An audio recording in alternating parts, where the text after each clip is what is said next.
Good day, everyone. I am Justin Casey Gonzaga. Good day, everyone. I'm Justin Carachacos. Good day, my name is Mianem Castro. Good day, I'm RJP Islawan. Hi, my name is Christian Diaz Corcoro, and we are the group reporter week 1 to 3. Training is important in attempt to adapt sustainability. Kay through training, matudloan taon sa ano to pag-apply ang mga practices na gi-implement sa business. So for example is ang practice sa school na Claygo or Clean as you go. So kana siya is gina-practice nato sa school na limpyohan nato ang area na gitambayan o gikaunan before ta mohawa. So kana siya na practice is madalasan nato siya outside sa campus. Next is sustainability. So sustainability seeks to prevent the depletion of natural resources or physical resources so that they will remain available for the long run. So ang sustainability is naitulo ka concept. Ang economic, environmental, ug social. So economic is ang pagpalago sa economy at the same time preserving the natural resources. Environmental is ang paglimpyo sa ato ang environment, like mag-recycle ta. Social is for improving the social equality. So kana siya ang pag-eradicate sa hunger, sa poverty, o ang pagkambat sa inequality. So also, sustainability is informally known as profit planet people. So for example, sustainability practices or sustainability is ang NCCC Mall VP or Victoria Plaza dati is ilahang groceryhan na sila gina-implement na every Monday o Thursday is dili sila gagamit og sandbag or plastic bag. Ilahang ginagamit sa ginabutgan sa imong grocery is eco bag or recycled na carton. So kung wala kay eco bag or plastic or eco bag na dala every Monday or Thursday is magpalit ka sa ilaha og eco bag or kaya katong gi-recycle na carton ilahang putngan sa imuhang gi-grocery. So next is sustainable development. So sustainable development creates balance between economic, environmental, and social. So ang pag-preserve sa mga natural resources o ang pag-maintain sa balance between social, economic, and environmental is very important kay ang mga resources na naa karon is still available gihapon para sa future generations.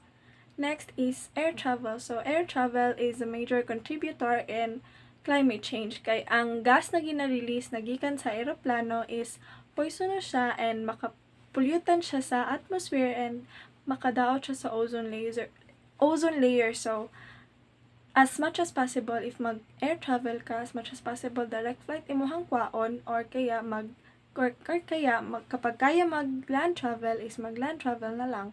So naamay mga airline companies na nag-start na og practice sa sustainable development, nag-find og ways, pero mostly is international airlines.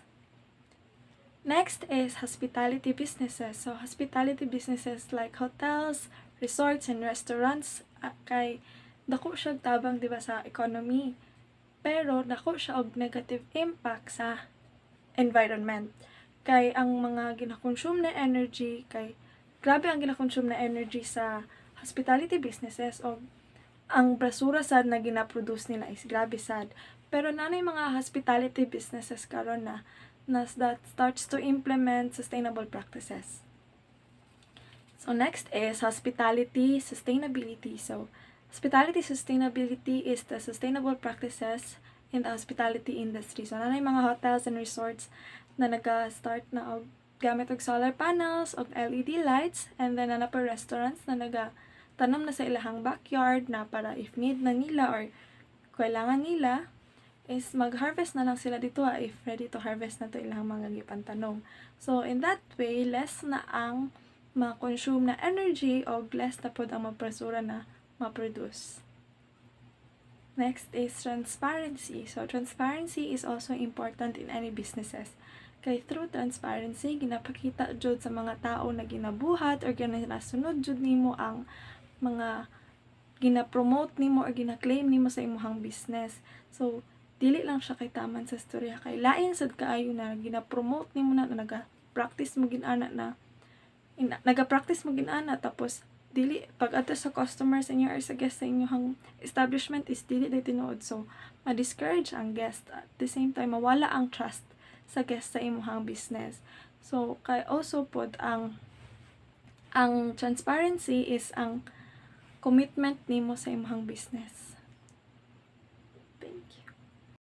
Next, we have interpersonal skills, often referred to as social skills or social intelligence, like active listening, reading the signals that others send to you, and interpreting them accurately in order for you to form an effective responses to them. With that, you can be able to communicate and interact people effectively. For example, if nag-work tayo sa hospitality industry, kailangan hospitable, marunong makinig about the guest request, complaints, know how to interact people in a good way. In short, there's this quote that I have read saying, a good communicator is a good person. So, always choose to be humble in dealing with different people. Next, we have integrity.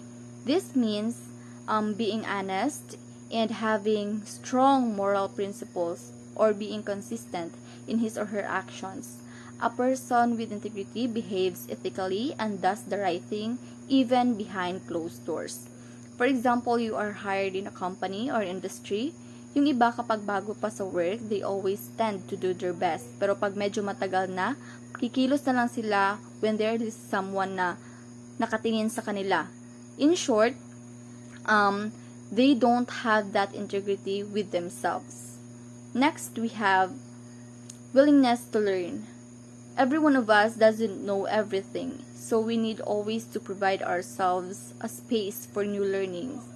That's the fact. As a person na gusto mag-work sa hospitality industry, we should always be open to new things or seeking out new experiences, skills, and information that will help to improve our abilities and enjoyment, especially in hospitality wherein there are different departments na pwede ka ma-assign, F&B, housekeeping, front office, and more. And it doesn't mean na may experience ka na about dyan, alam mo na lahat.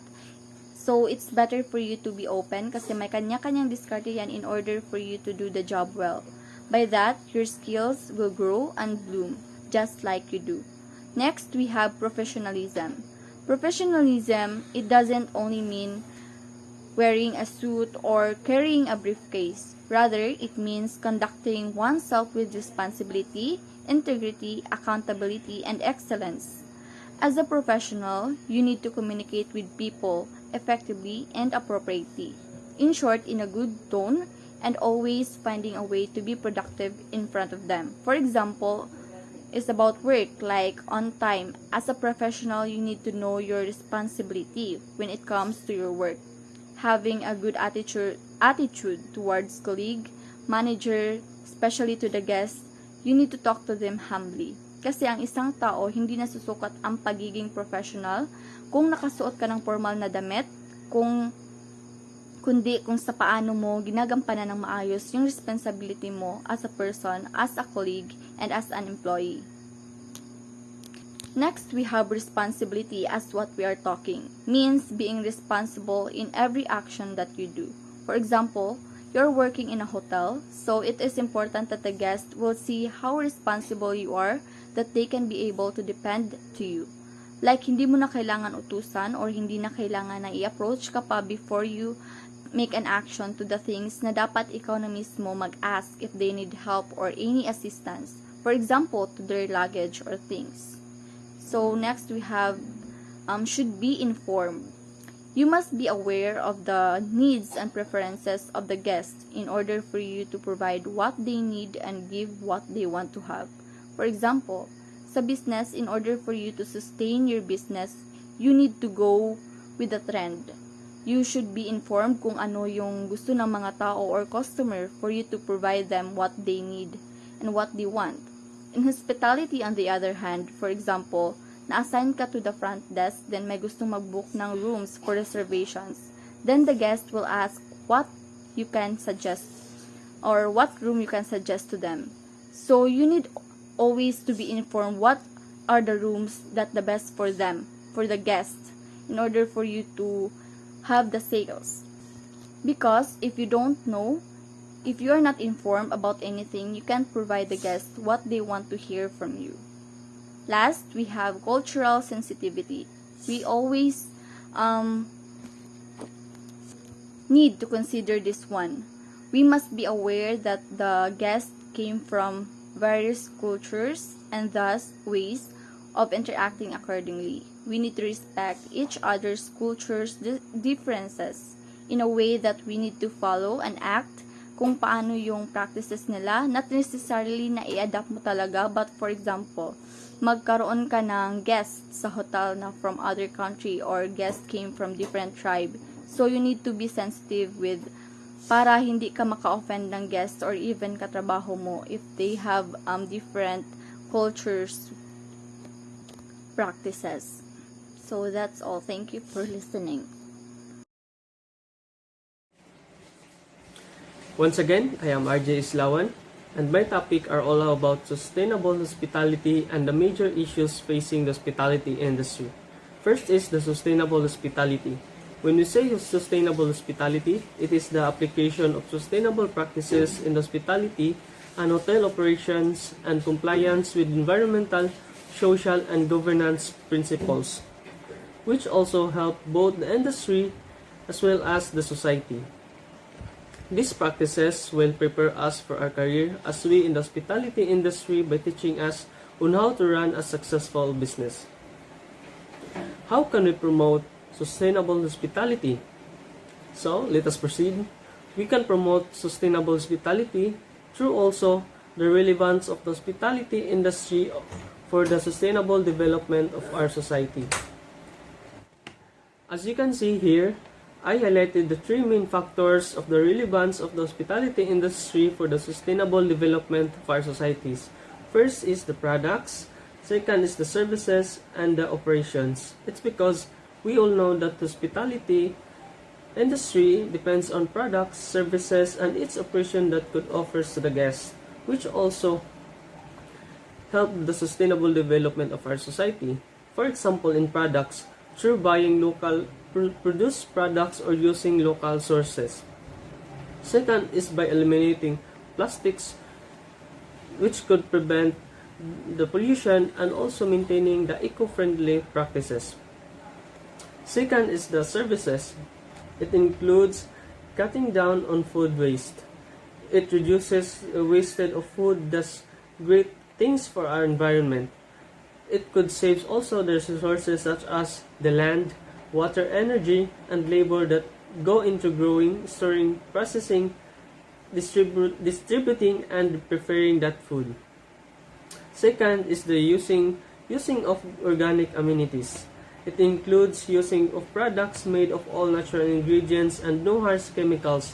For example, in hotel toiletries, cleaning supplies, food, and fragrances. And lastly, the operations.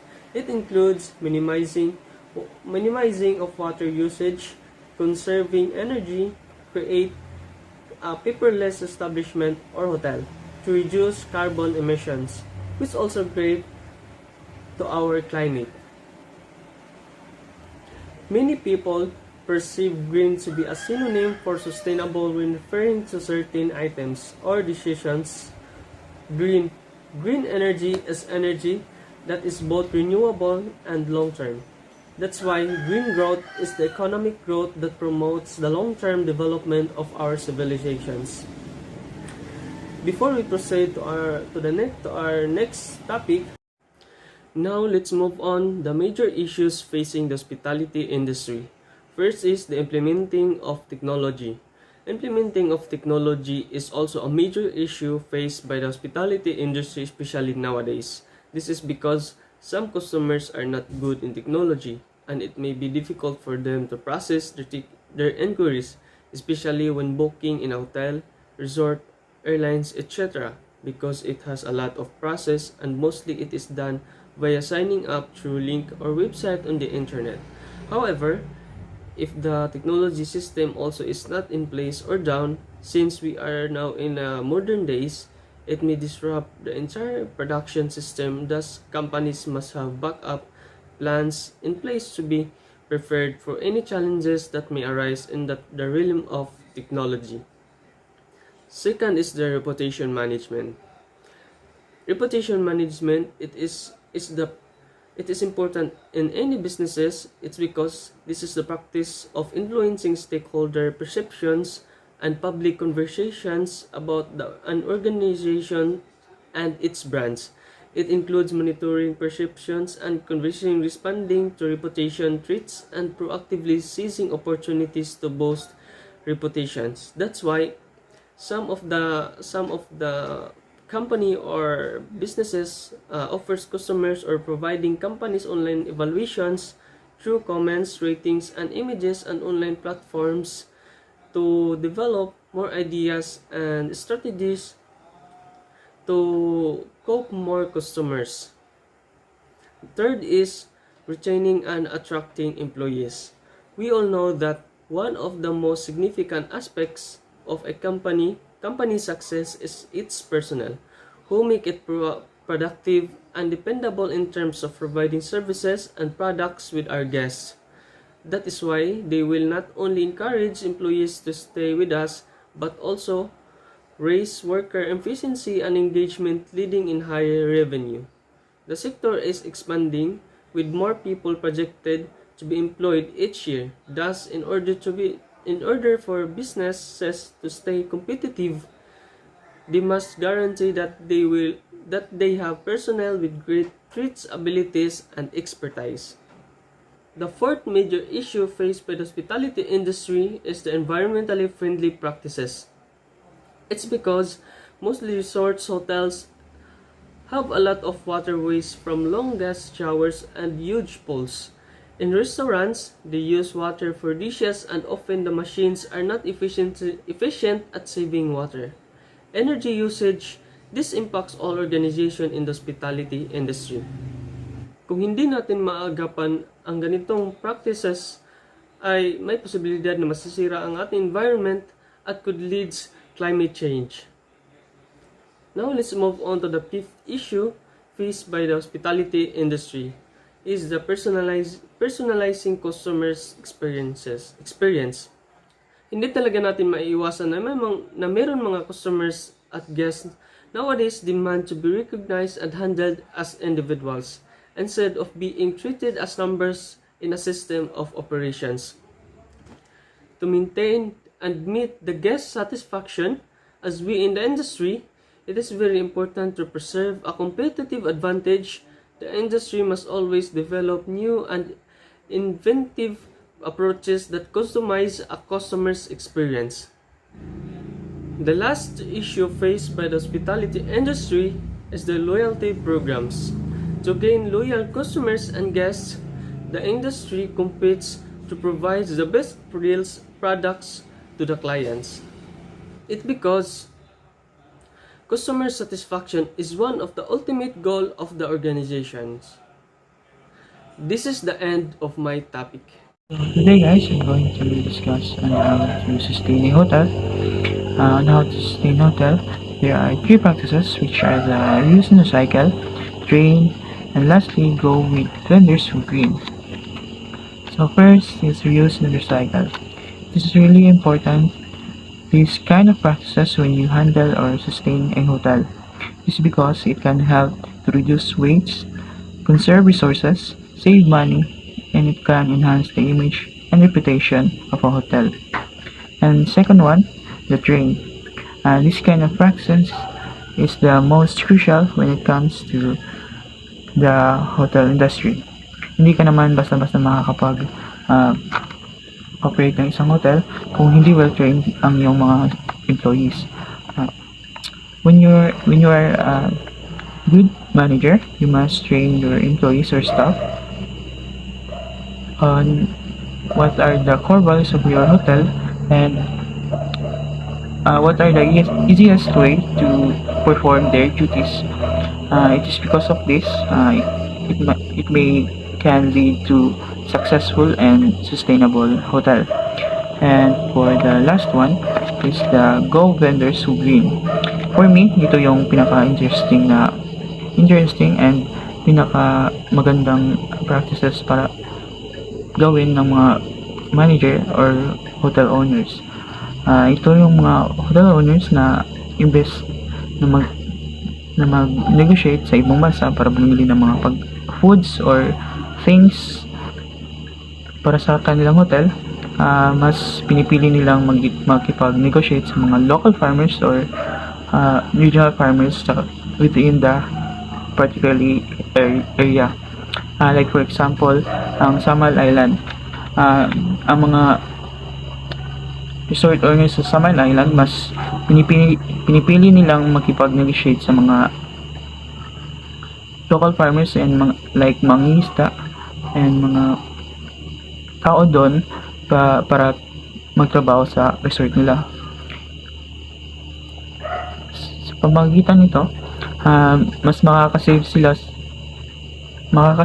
sa pera, and at the same time makatulong din sila sa mga tao sa Samal. So next is, as hoteliers understand that incorporating natural aspects may improve the visitor experience, there has been a development in green philosophy in the community which has been influenced by a variety of reasons, including cost savings, economic incentives, regulatory affairs, guest experience, corporate brand image. So for the cost savings, the hotelier should had a plan about the waste in the hotel, and that waste should be transformed in a material. So kapag ang waste ay naging material, and then the perfect material or the perfect product about that waste is ibabalik siya sa loob ng hotel, that would be mean a recycled one. So malalasan ang cost na pinapurchase ng hotel na mga materials na pinapurchase pa sa ibang bansa. So instead of purchasing a material into another country or another local brands in the Philippines, yung waste na sinasabi ko is gagawin na lang siyang materials para ibabalik siya ulit sa hotel, and that would be a lesson, and that would be a savings for a hotel. So for the economic incentives naman, government put so much efforts for the economic incentives for the green buildings, which is, I guess, it's a law na all the facilities must practice eco-green transformations. Dapat na mga materials is recycled in order to help the environment. So for the regulatory affairs, it is a current environment rules here in the Philippines that all facilities must practice an eco-green transformation. So all their practices should be an eco-friendly. But in the long run, meron talagang mga exterior design and buildings na hindi na susunod doon sa environment rules. Pero hope so in the long run that advanced technology or something exterior design na mabibuild is mag-practice pa rin ng eco-green transformation, because it is very helpful to our environment para malasan ang pag-consume ng energy and water and so and so. So for the guest experience, a lot of guests na gusto nila na feel at home lang sila. So the perfect environment would be a green building, which is in the room it would be more of appliances that is very locally made, or like yung mga materials na recycled ang nilalagay sa room. So it would be a eco-friendly room, and para some of guests mafe-feel talaga nila na nasa bahay pa rin sila. For the corporate brand image naman, it is an image that present into the public.